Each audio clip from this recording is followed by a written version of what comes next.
A request has been made very recently that I make one of these videos under the influence of alcohol.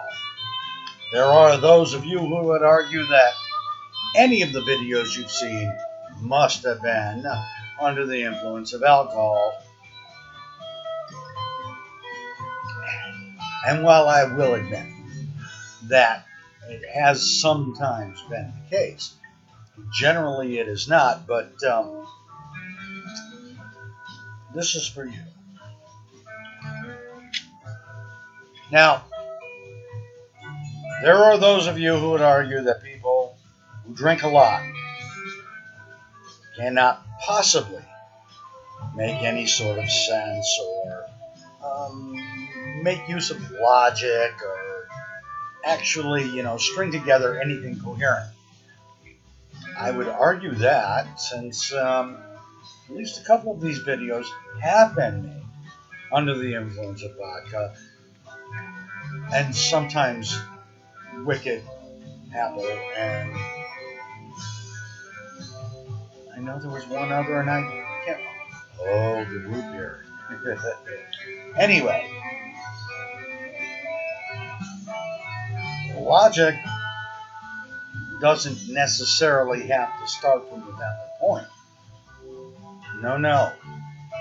Monty Python proved that. Logic is merely a series of steps following an initial starting point. And if that initial starting point is something completely absurd, then the logic that follows it must also necessarily be absurd. And if anything, I am absurd, aren't I not? So, what shall we talk about? The weather? Well, let me put it to you this way. One or two of you have heard me say this before, but as far as the weather is concerned, if you try to talk to the National Weather Service, it's been my experience that their service is just fucking lousy. So let's move on to sports. Yes, with all the overpaid players who do a lot of standing around, posturing, and wearing really snazzy uniforms, unless, of course, they're the Tennessee Titans and they're dressed in baby blue. Perhaps we could talk about religion. I thought we were going to be logical. Not much logic found in religion. It's faith-based. So you're going to have to stick with the faith you have. Don't look for logic because beings beyond us have thinking patterns of their own, and they may not fit the parameters that you and I would apply.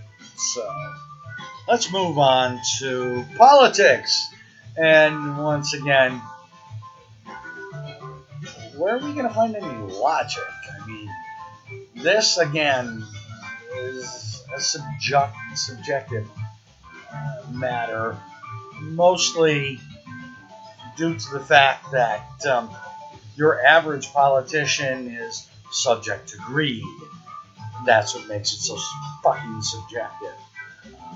He wants the power, he wants the money, he wants the glory, and if he gets caught with a cigar in someone's vagina, he can get away with it. Right, Billy? So what's left to talk about?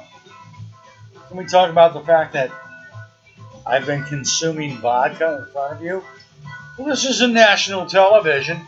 I can do whatever the fuck I want, right? I'm single and adult. I can have a drink. I can have 3 or 9 or however many I consume in front of you. Are you drinking? Are you jealous? Well, I hope so. Bye now.